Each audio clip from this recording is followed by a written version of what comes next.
Up in London and recently moved to Sydney. How different are those music scenes and how have those communities impacted your journey as an artist?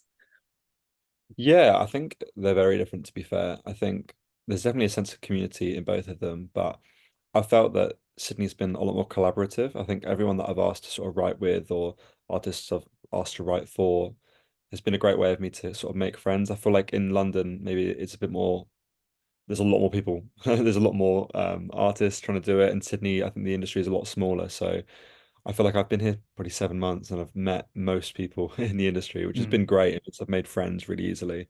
But in London, it's just a whole nother ball. There's a lot more people. So for me, I preferred the Sydney mhm. scene so far.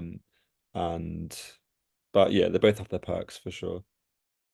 There's such a visceral quality to your songwriting. What's played the biggest role in the way that you're able to craft lyrics that are so visual? Thank you. Yeah, I think for me, I'm not the most natural musician, and so for me, Mm, story is always the most important thing. And yeah, I just try and say, I guess I just try and say stuff that um maybe hasn't been said before. I try and say things if I think something's been said before, I think it's pretty boring. So I think, oh, mhm. how can I say this in the most interesting way, or in a way that is, visually interesting, as you say. So I'll slave over like one word for 2 hours sometimes, rather than just like filling it in and going, oh, I'll come back to it. Because I know if I do that, I probably won't ever come back to it. So yeah, I'd rather sort of wait for, inspiration to kick in than just write something vague, I guess. There's so many lyrics in your EP that are going to stop listeners in their tracks. And all the music that you've released is so personal to your own experiences. But it's your gift as a songwriter that there's such a universal quality to them where listeners are able to apply them to their own lives. Is that balance something that you're mindful of during that songwriting process? How have you been able to toe that line so seamlessly? Thank you. Yeah, that's really sweet of you.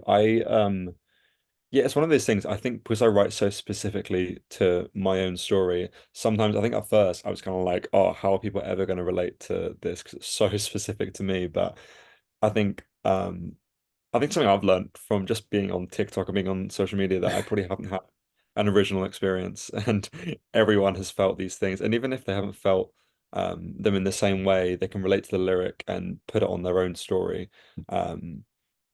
Even like my first single, I Don't Want to Be Here, I wrote it specifically about being um, back with my family during COVID. Mhm.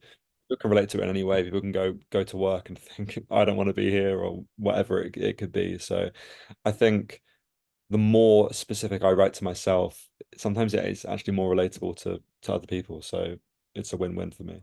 You've got a new single out now. Can you tell us about House in the Suburbs and the inspiration behind the song?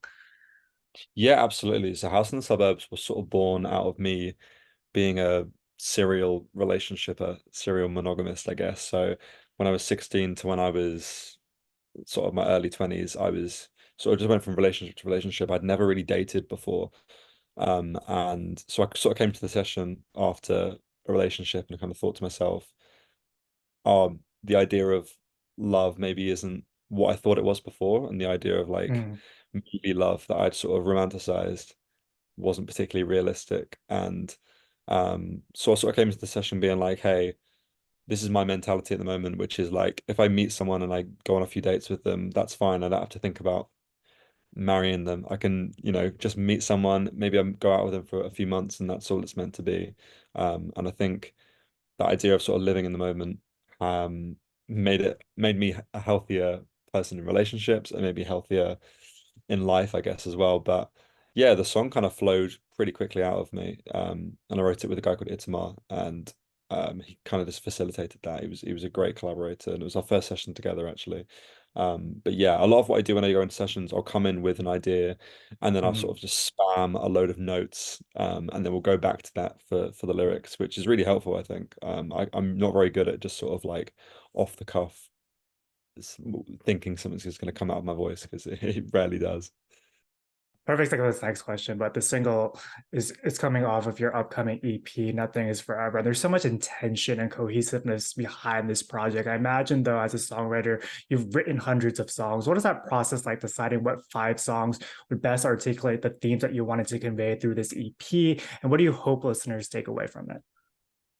Yeah, absolutely. It was really important that this was cohesive and it did tell a story throughout, and everything kind of links back to that nothing, that idea of nothing is forever, whether that be relationships or work or bad situations, good situations, no matter what it is, nothing, absolutely nothing lasts forever at all. So it was important that they all sort of tied into that idea. Even though I came up with the idea for the title afterwards, I was like, oh, that does link with all of them.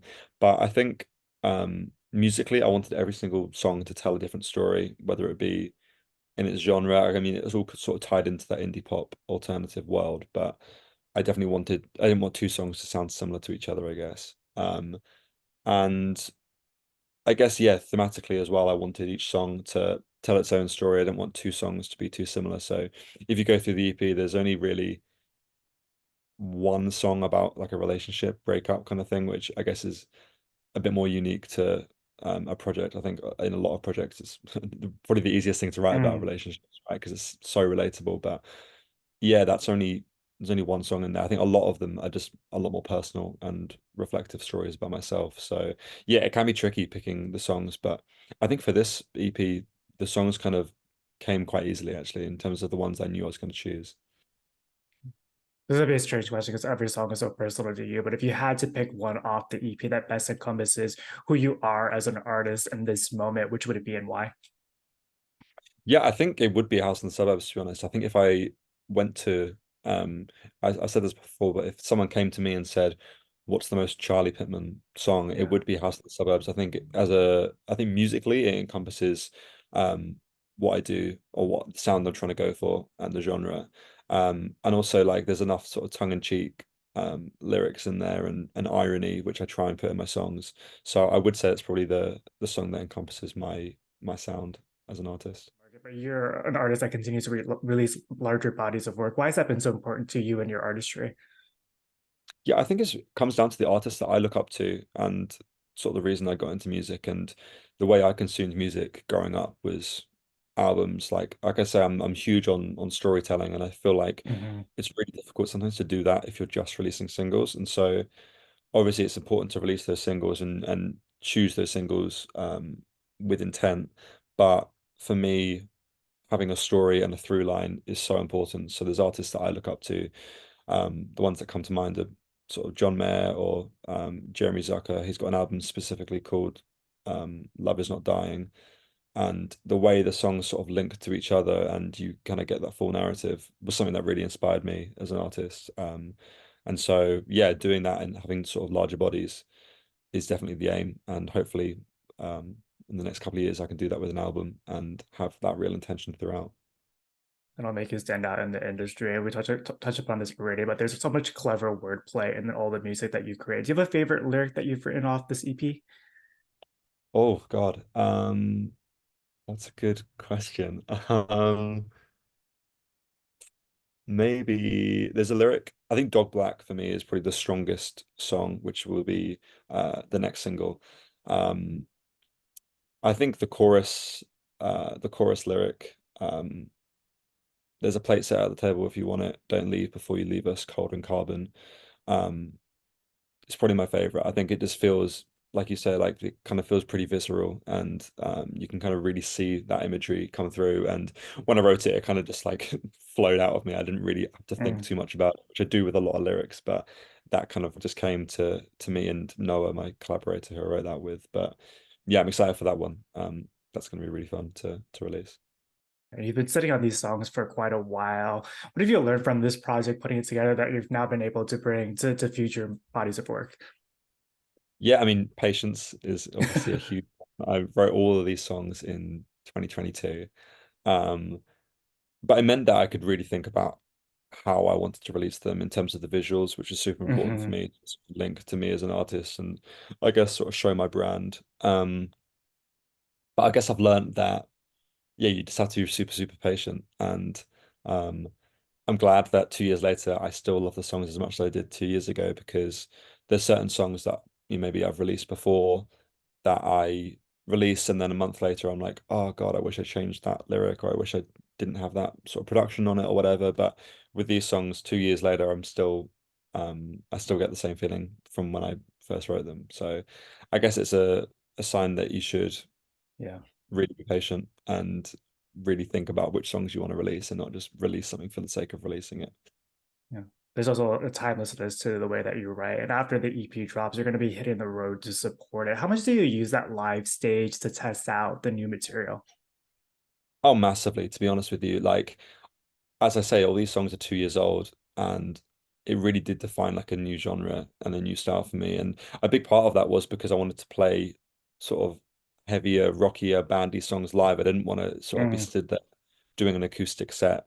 Um, and so I've been playing these songs live for 2 years, and you really do get a gauge from the audience of which songs they connect to. And so alongside those sort of 5 tracks, I've been playing a bunch of other unreleased songs, and you really do gauge from the audience which ones they like, and then you get DMs afterwards saying, "When are you going to drop this one? When are you gonna... Which is mhm, great. It's as an artist, that's exactly what you want. Um, and it's fun when you have audiences singing back your lyrics and the song isn't even out yet. That's like the coolest thing for me. mm, But no, it'll be a different experience because when I actually go on tour, the EP will actually be out. So yeah. usually I go into shows and I say, oh, these songs are all unreleased, so go follow me and they'll be out eventually. But it'd be refreshing to have them actually out. And then we just like to end all of our interviews with a pop culture speed round. Is there a band or artist that fans would be surprised to learn is on your playlist? Oh, that's a good question. Hang on, let me just quickly look on my Spotify. I don't know, I listen to a lot of music. Like I listen to so much music every day, but I guess they're all pretty much in the style of music that I write, I would say. Um, if I look now, there's I don't know. I've been listening to a lot more sort of electronic, Mm, like British, like garage kind of stuff, which people might be surprised by because it's so different to my genre. But I guess like there's artists like the 1975 who hop into that a little bit more. Um, and there's an artist, Rudy, who I've been listening to a lot more. But I love discovering new artists. And when I mhm. see the artist has like 3,000 monthly listeners, I'm like, oh my God, amazing. Let me get into that kind of stuff. So yeah, I listen to a whole lot of new artists. What about the first album that you ever bought or streamed? Um, the first one that I used to listen to a lot of music through just like sitting in my dad's car and he'd have actual physical Mm, CDs put in and that'd be a huge way. And I remember like there's albums like American Idiot and Maroon 5 and the Wombats and artists like that. But the first one that I can specifically remember is Ed Sheeran's very first album, Plus. I remember listening to that and that was the album that sort of made me buy a guitar and go, oh, I need to mm. try and do this songwriting thing. But I think the first album that made me probably take it more seriously was Where the Light Is, John Mayer's live album. I was like, oh, okay, that's how you do it. I want to do that. What about the first concert you ever attended? First concert I ever attended, I didn't attend a concert for like years and years and years. The first one my mum always says is High Five, which is like this Mm. Aussie kids thing, which is really funny. But the first one I can actually remember would probably be Ed Sheeran, to be honest, when I was like 16. I remember going to the O2 Arena in London and watching that, and that's always been one of my dream places to play. Final question for you. When you're on the road, what's a must-have? It's a good question. I haven't toured yet, so I've supported Mm. artists and stuff, and I always get the request from my manager, like, "What do you want on your rider?" And I'm just like, "I don't know, water." Like I'm not really very fussy. But I don't know. Good question. I'll have to think about it because I probably need to Yeah, you need to start decide. putting that together for Yeah, the tour. I'm pretty low maintenance for that kind of stuff. I'm just like grateful to be there, I guess. Mm.